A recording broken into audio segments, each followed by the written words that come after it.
जय माता दी दोस्तों, भक्ति युग में आप सभी का बहुत बहुत स्वागत है।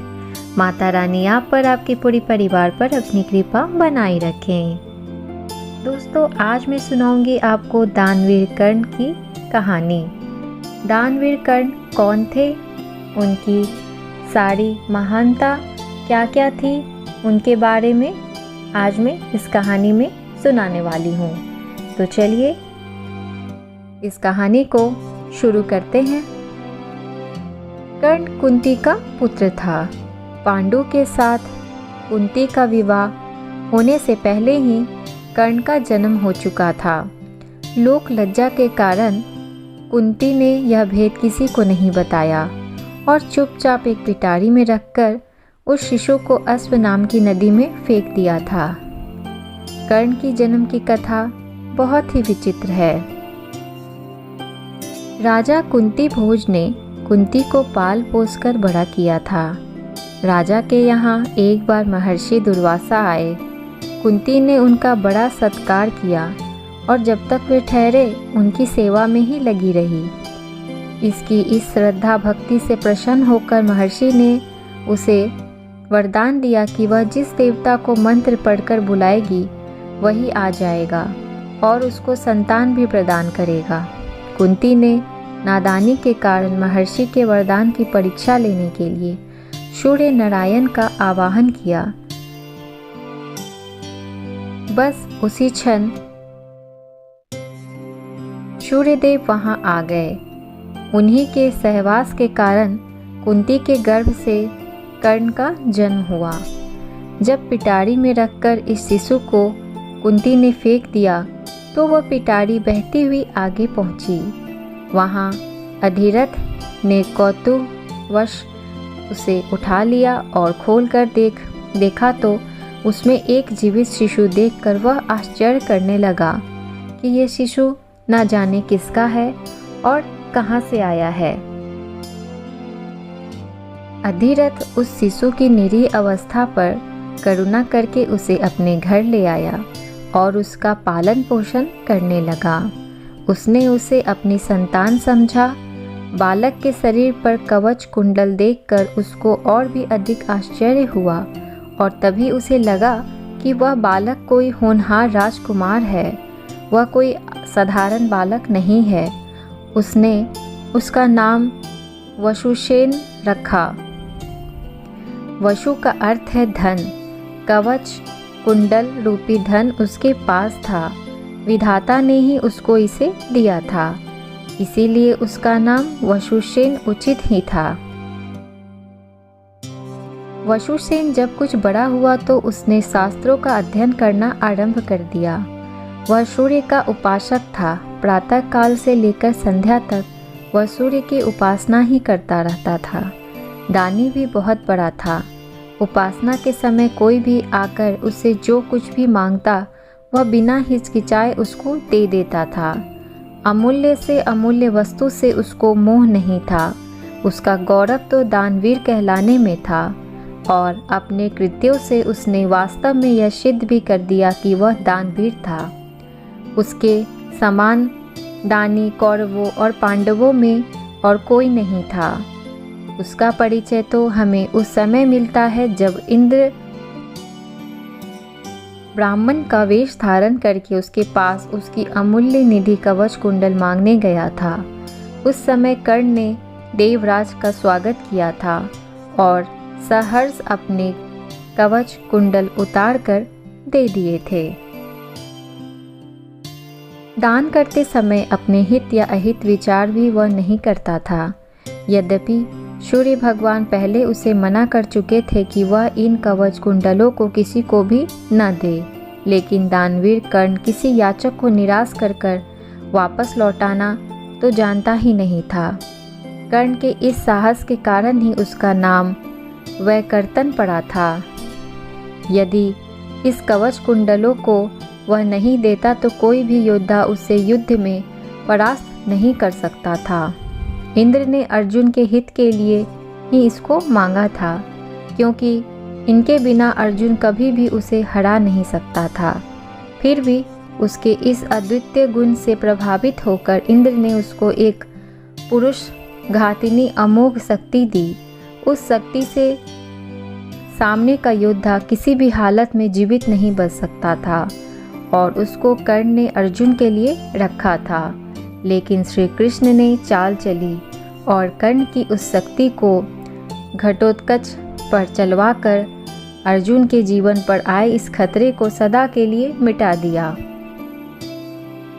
घटोत्कच जो आकाश में विचरण करके कौरवों पर अग्नि की वर्षा कर रहा था और जिसने एक बार तो सारी सेना को पूरी तरह विचलित कर डाला था, शक्ति लगते ही निर्जीव होकर पृथ्वी पर गिर पड़ा। धनुर्विद्या में कर्ण अर्जुन के सामने ही कुशल था। एक बार जब महाराज धृतराष्ट्र की आज्ञा से कौरव पांडवों की अस्त्र शिक्षा और परीक्षा के लिए एक समारोह किया गया था, तो अर्जुन ने अपने अस्त्र शिक्षा के कौशल से सबको चकित कर दिया था। उसने ऐसी ऐसी क्रियाएं कर दिखाई थी कि किसी भी योद्धा की हिम्मत नहीं होती थी कि उसको जवाब दे सके।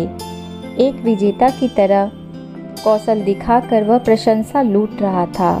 दुर्योधन उस समय हतप्रभ सा होकर चुपचाप बैठा था। अर्जुन का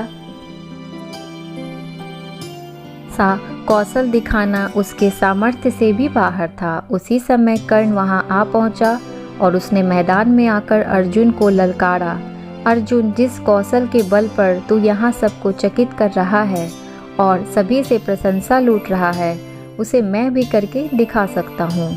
यह कहकर उसने अर्जुन पर बाण चढ़ाकर वहीं सब कुछ कर दिखाया जो अर्जुन ने किया था।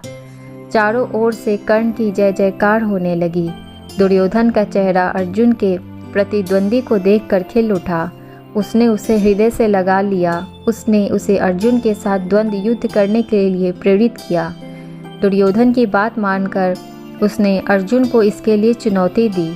अर्जुन द्वंद्व युद्ध के लिए तैयार हो गया।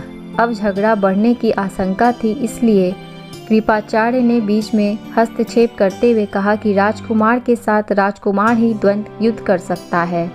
चूँकि कर्ण सूत के द्वारा पाले हुए हैं, इसलिए इनके गोत्र कुल आदि का ठीक ठीक पता न होने के कारण इनको अर्जुन से द्वंद्व युद्ध करने का अधिकार नहीं है।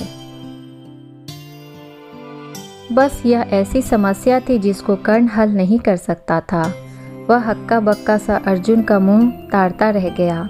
दुर्योधन को भी इससे धक्का लगा, क्योंकि कर्ण के द्वारा अर्जुन का मान चूर्ण करने की उसकी ही तो योजना थी। जब कर्ण इस दुविधा में पड़ा हुआ आगे अपने पैर नहीं बढ़ा सका, तो दुर्योधन ने उसे राजाओं की श्रेणी में लाने के लिए अंग देश का राज्य दे दिया।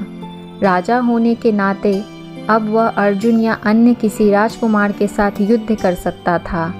वह इसके लिए उतारू भी था, लेकिन संध्या होने के कारण यह वाद विवाद थम गया और सब अपने अपने घर चले गए। बस फिर जीवन में सदा ही कर्ण अर्जुन से प्रतिद्वंदी के रूप में मिला। अर्जुन से ही उसकी विशेष रूप से शत्रुता थी। वह उसकी प्रसिद्धि को सह नहीं सकता था। अनेक स्थलों पर वह अर्जुन के सामने आया, लेकिन अपना कुल गोत्र न बता सकने के कारण उसे सामने से हटना पड़ा। वह सूत पुत्र कहलाता था, क्योंकि सूत ने ही उसको पाला था। इसी कारण द्रौपदी के स्वयंवर में भी घूमती मछली की आंख बेधने की सामर्थ्य रखते हुए भी उसको अवसर नहीं दिया गया। स्वयं द्रौपदी ने ही सूत पुत्र कहकर उसका अपमान किया था और उसकी पत्नी बनने से इनकार कर दिया था। सूत पुत्र को क्षत्रिय कन्या का वर्णन करने का अधिकार नहीं है। यह शब्द शूल की तरह उसके हृदय में चुभ गए थे और वह लहू से घूंट पीकर अपने स्थान पर आ बैठा था। लेकिन द्रौपदी के प्रति उसकी घृणा इतनी बढ़ गई थी कि वह भरी सभा में दुशासन ने द्रौपदी को नंगा करना चाहा था, तो उसने इसका तनिक भी विरोध नहीं किया था, बल्कि द्रौपदी की हंसी उसने उड़ाई थी। जब दुर्योधन के भाई विकर्ण ने कौरवों के इस घृणित व्यवहार की निंदा की थी, तो कर्ण ने उससे कहा था कि विकर्ण, तुम अपने कुल की हानि करने के लिए पैदा हुए हो। अधर्म तुम पुकार रहे हो। द्रौपदी के साथ जो व्यवहार किया जा रहा है वह ठीक है, वह दासी है और दासी के ऊपर स्वामी का पूरा अधिकार होता है। यह कहकर उसने द्रौपदी के द्वारा किए अपने अपमान का बदला चुकाया। उस समय उसका हृदय पत्थर की तरह कठोर हो गया था। जैसे भी बन पड़ा उसने द्रौपदी का अपमान किया, उसे 5 पुरुषों की व्यभिचारिणी स्त्री कहा और इस तरह से उससे धिक्कारा। उस समय प्रतिशोध की आग में जलते हुए उसने उचित अनुचित का विचार बिल्कुल छोड़ ही दिया। द्रौपदी को नंगी देखने और दिखाने की उसकी इच्छा थी। इससे स्पष्ट होता है कि कर्ण प्रतिशोध की भावना से आगे सत्य, न्याय और धर्म की भावना को पूरी तरह भूल जाता है। यह उसके चरित्र की दुर्बलता थी। कर्ण स्वभाव से कुटिल भी था। वह दुर्योधन को इसी प्रकार उस कुचक्र रचने की सलाह दिया करता था जैसे शकुनी देता था। जिस समय जुए में हारकर पांडव वनवास के लिए चले गए और द्वैत वन में वे अपना समय काट रहे थे, उस समय कर्ण और शकुनी की बातों में आकर ही दुर्योधन अपने परिवार के साथ पांडवों को चिढ़ाने के लिए पहुंचा था। लेकिन यहाँ चित्रसेन नामक गंधर्व ने इनका सामना हो गया। भीषण युद्ध हुआ। गंधर्व राजा ने अपने पराक्रम से सबको परास्त कर दिया और परिवार सहित सभी को उसने बंदी बना लिया। कर्ण तो अपने प्राण लेकर युद्ध स्थल से भाग ही निकला था। फिर युधिष्ठिर के कहने और अर्जुन के भी प्रयास करने पर चित्रसेन ने दुर्योधन आदि को मुक्त कर दिया। कर्ण अहंकारी भी बहुत था। उसने अपने पराक्रम पर बड़ा घमंड था और बार बार दुर्योधन को प्रसन्न करने के लिए वह करता था कि वह एक क्षण में ही अर्जुन को मार गिराएगा। इसके लिए भगवान परशुराम द्वारा सिखाए हुए अपने अस्त्र कौशल की दुहाई देता था। यहाँ तक कि भीष्म पितामह, गुरु द्रोणाचार्य आदि के सामने भी वह अपनी सेखी बघाड़ने से बाज नहीं आता था। एक दिन पितामह से रहा न गया। उन्होंने इसे भटकाते हुए कहा, दुर्भिमानी कर्ण, व्यर्थ की बात क्यों किया करता है? खांडव दाह के समय श्री कृष्ण और अर्जुन ने जो वीरता प्रकट की थी उसको याद करके तुझे लज्जित होना चाहिए। क्या तू श्री कृष्ण को साधारण व्यक्ति समझता है? वे अपने चक्र से तेरी उस अमोघ शक्ति को खंड खंड कर देंगे। व्यर्थ दंभ करना एक सच्चे वीर का गुण नहीं है। पितामह की यह बात सुन कर्ण क्रुद्ध हो उठा और उसने झल्लाकर अपने शस्त्र फेंक दिए और कहा, पितामह ने सभी के सामने मुझे लज्जित किया है। अब तो इनकी मृत्यु हो जाने पर ही मैं अपना पराक्रम दिखाऊंगा। इसी दुराग्रह के कारण जब तक पितामह जीवित रहकर युद्ध करते रहे, कर्ण ने युद्ध में हाथ नहीं बटाया। जब उसने सुन लिया कि वे धराशायी हो चुके हैं, उस क्षण प्रसन्न होकर वह दुर्योधन के पक्ष में आकर शत्रु से युद्ध करने लगा। गुरु द्रोण के पश्चात कौरव सेना का तीसरा सेनापति वही था।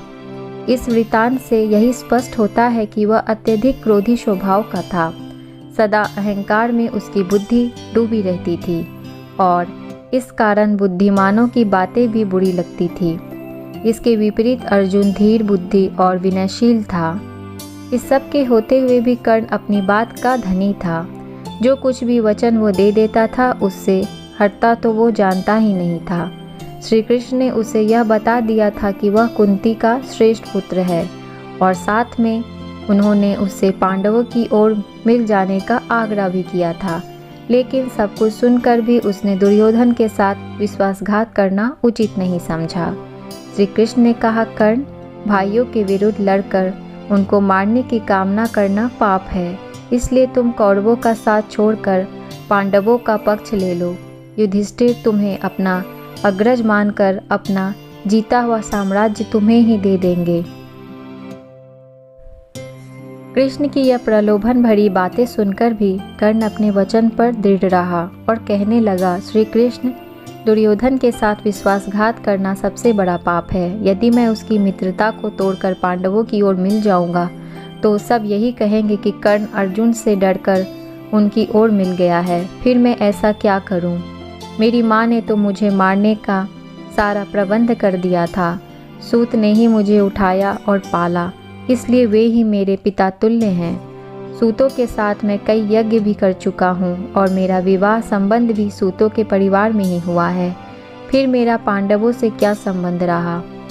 धृतराष्ट्र के घराने में ही दुर्योधन के आश्रित में रहा हूँ और 13 वर्ष तक मैंने उन्हीं का साथ दिया हुआ राज्य किया है। फिर कैसे उनके साथ विश्वासघात कर सकता हूँ? दुर्योधन को मेरे ऊपर पूरा विश्वास है। मेरे कहने से ही तो उसने इस युद्ध को मोल दिया है और अर्जुन के प्रतिद्वंदी के रूप में दुर्योधन की आशाएं मेरे ऊपर ही तो लगी हुई है। इस परिस्थिति में अपने आश्रयदाता और मित्र दुर्योधन को छोड़कर मैं कभी पांडव के पक्ष में नहीं मिल सकता।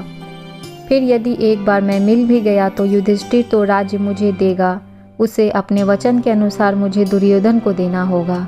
इससे तो पांडवों का सारा प्रयत्न ही निष्फल चला जाएगा। यह सभी कुछ सोच विचार कर मैं निश्चय पूर्वक कहता हूँ कि मैं मित्र दुर्योधन का साथ छोड़कर और किसी पक्ष में नहीं मिल सकता। लेकिन हाँ, यह वचन अवश्य देता हूँ कि युद्ध में मेरा प्रतिद्वंदी केवल अर्जुन ही है।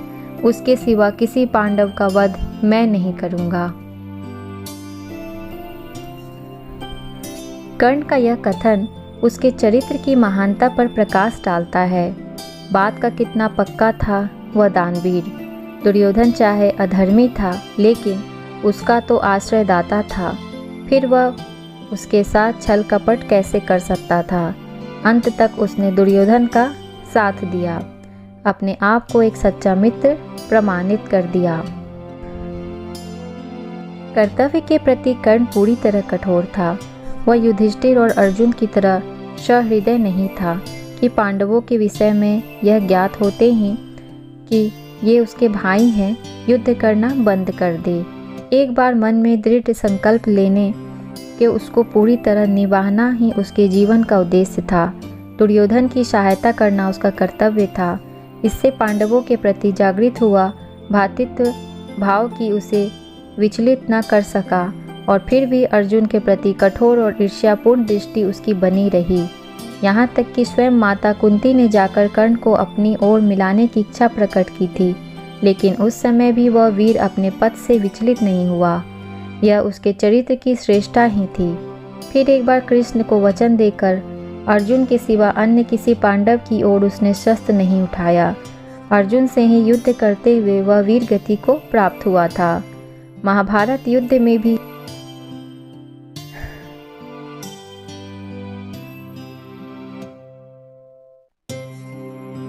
अंत में पूरी तरह निराश होकर उसने कृष्ण की ओर देखा।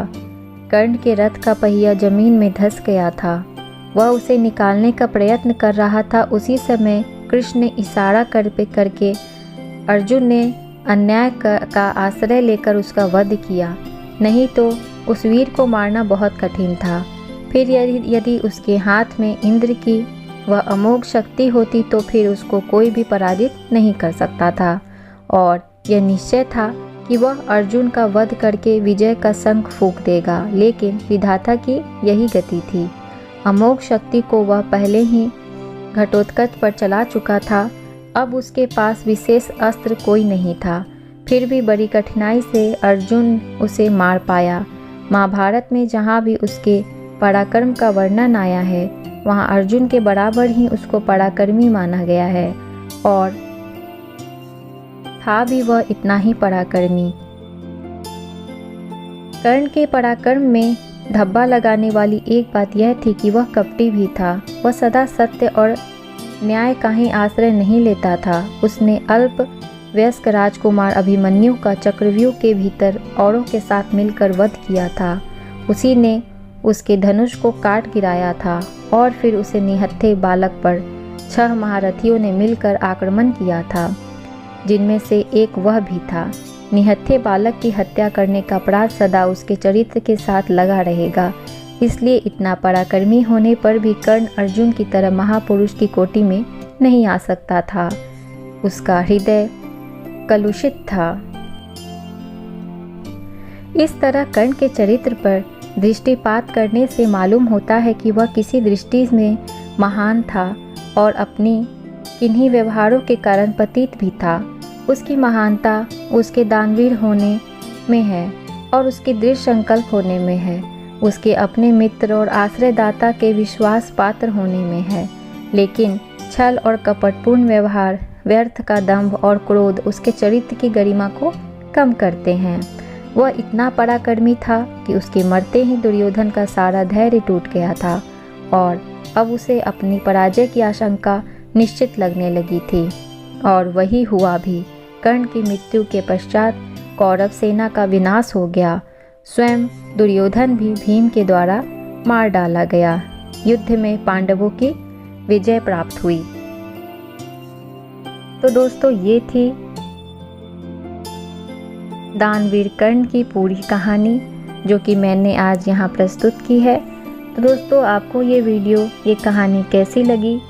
अगर आपको ये वीडियो अच्छी लगी हो तो इस वीडियो को एक लाइक ज़रूर दें और अपने दोस्तों के साथ ज़रूर शेयर करें। और अगर आप मेरे इस वीडियो को पहली बार देख रहे हैं तो मेरे चैनल को सब्सक्राइब कर लें। मैं इसी तरह की वीडियोज़ लेकर हमेशा आती रहती हूँ। धन्यवाद।